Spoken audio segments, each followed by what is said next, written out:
बिस्मिल्लाहिर्रहमानिर्रहीम। अस्सलाम वालेकुम फ्रेंड्स। और आज का जो हमारा टॉपिक है स्ट्रेप्टोकोकस न्यूमोनिया और स्ट्रेप्टोकोकस विरिडांस। हम कर रहे हैं स्पेशल बैक्टीरियोलॉजी, उसमें ग्राम पॉजिटिव कोकाए, जीनस है स्ट्रेप्टोकोकस। और स्ट्रेप्टोकोकस में जो स्पीशीज़ है हमने उनको 4 ग्रुप में डिवाइड किया था, group A, group B, group C और ग्रुप डी। तो आज हम कर रहे हैं ग्रुप सी, जिसमें आते हैं स्ट्रेप्टोकोकस न्यूमोनिया और स्ट्रेप विरिडांस। तो आज के बैक्टीरिया का जो हमारे पास बैकड्रॉप है वो है अल्फ़ा नाइट टूर्नामेंट।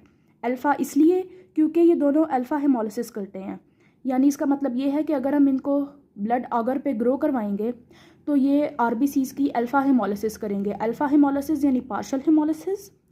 और जो हीमोग्लोबिन लीक आउट होगा उसकी ये ऑक्सीडेशन करेंगे, जिसकी वजह से ग्रीनिश ह्यू आएगा।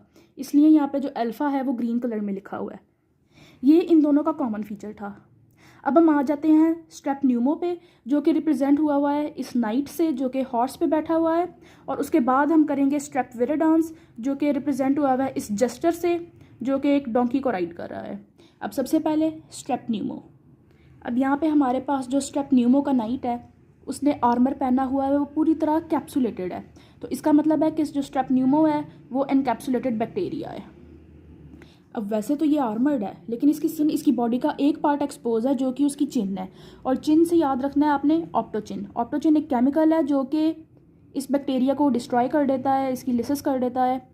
तो ये ऑप्टोचिन सेंसिटिव हुआ, और उसके याद रखने के लिए ये याद रखिएगा कि इसकी चिन एक्सपोज्ड है, तो ऑप्टोचिन सेंसिटिव। अब जो स्ट्रेप न्यूमो है वो डिप्लोकोकाई है, लेकिन ये बिल्कुल गोल नहीं है, स्फेरिकल नहीं है। ये थोड़ा लांसेट शेप, माइक्रोस्कोप के नीचे ज़रा लांसेट शेप नज़र आता है। तो लांसेट शेप डिप्लोकोकाई याद रखने के लिए यहाँ पे 2 लैंसेट्स ड्रॉ की हुई हैं, 2 यानी डिप्लोकोकाई और लैंसेट्स यानी लैंसेट शेप। ये लैंसेट शेप डिप्लोकोकाई है। फिर यहाँ पे नीचे इस जो टूर्नामेंट का ग्राउंड है इस पर काफ़ी मड है। मड को आपने एसोसिएट करना है बाइल से। अब यहाँ पे जो हमारे पास घोड़ा है उसकी टांगों पे मड लग गई हुई है, तो ये बाइल को रिपेल नहीं कर पा रहा, उसको दूर नहीं कर पा रहा। बाइल रेजिस्टेंट ये नहीं है, तो ये क्या हुआ, bile soluble. Strep pneumo bile soluble है। अब हम आ जाते हैं उन डिजीज़ पे जो कि ये कॉज करता है स्ट्रेप न्यूमो। और नाम से ही पता चल रहा है स्ट्रेप्टोकोकस न्यूमोनिया, यानी ये न्यूमोनिया का नंबर 1 कॉज है। लेकिन जो ये न्यूमोनिया कॉज करता है वो है लोबार न्यूमोनिया। तो लॉब्स से लोबार न्यूमोनिया, ये अमूमन जो लोअर लॉब्स है लंग्स के उनको ज़्यादा इन्फेक्ट करता है। और इस न्यूमोनिया में जो स्पूटम है वो रस्ट कलर का होता है। रस्ट यानी जंग जैसा, जंग के कलर का। उसको रिप्रेजेंट किया गया है जो हमारे पास नाइट है उसने, जो उसके आर्मर के आगे लगी हुई है चेस्ट प्लेट, ये हाफ चेस्ट को कवर कर रही है, तो उससे लोबार न्यूमोनिया।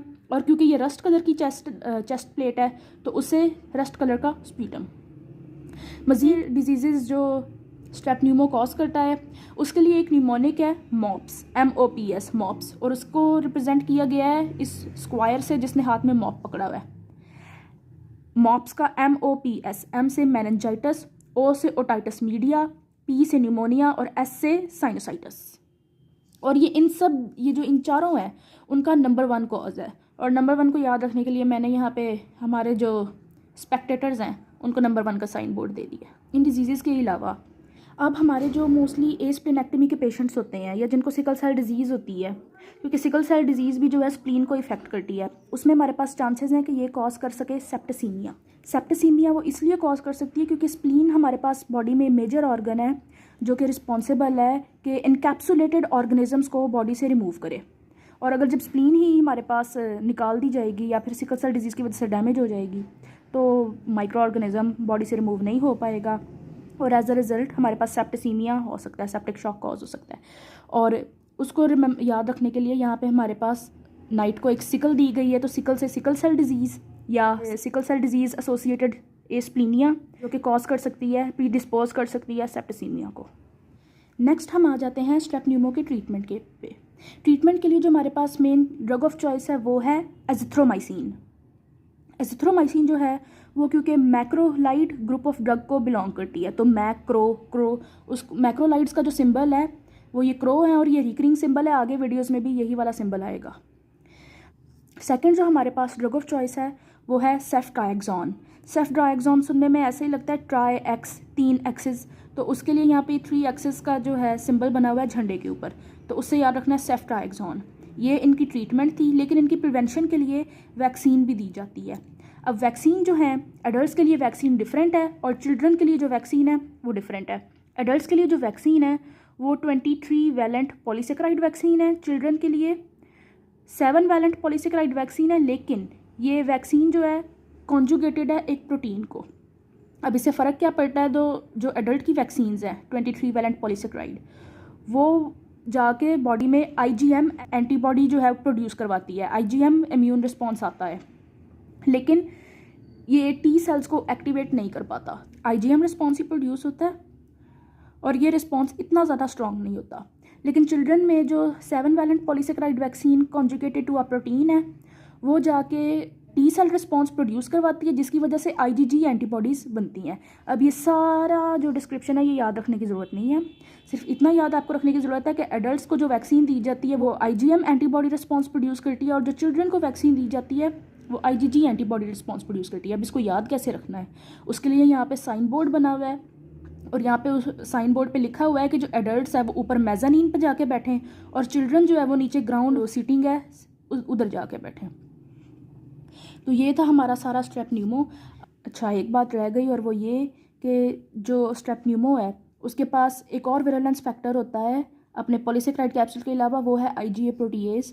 जो IgA प्रोटीएज है ये हमारे IgA एंटीबॉडी को क्लीव कर देता है और IgA एंटीबॉडी अगर आपको पता हो तो एसोसिएटेड है म्यूकोजल सर्फेसिस से। जब वो क्लीव हो जाएगा तो ये बैक्टीरिया जो है हमारे म्यूकोजल सर्फेसिस को स्टिक कर सकेगा, उनसे चिपक जाएगा। अब हमारे पास जो ये शील्ड है इस पर ये वाला जो सिंबल है ये एंटीबॉडी का है और आपको पता है कि जो IgA एंटीबॉडी वो डाइमर है, इसलिए यहाँ पे जो 2 एंटीबॉडीज़ का जो सिंबल है वो उल्टे चिपके हुए हैं। तो ये IgA एंटीबॉडी का स्ट्रक्चर है और IgA एंटीबॉडी शील्ड है ये क्रैक हुई है, जो शो कर रहा है कि ये IgA प्रोटीएज IgA एंटीबॉडी को क्लीव करता है।